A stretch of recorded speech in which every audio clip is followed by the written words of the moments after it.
La modernidad, con el alma en píxeles, ceros y unos en la razón, cibernético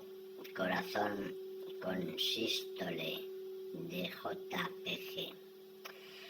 una ilusión en MS2, con enseñanza de Windows, con respiración de Word,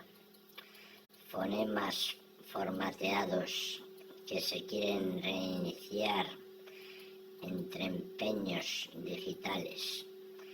y una quimera analógica quiere en Internet navegar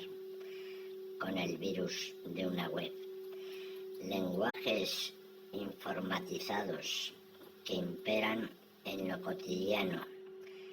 y lo contemporáneo es antaño,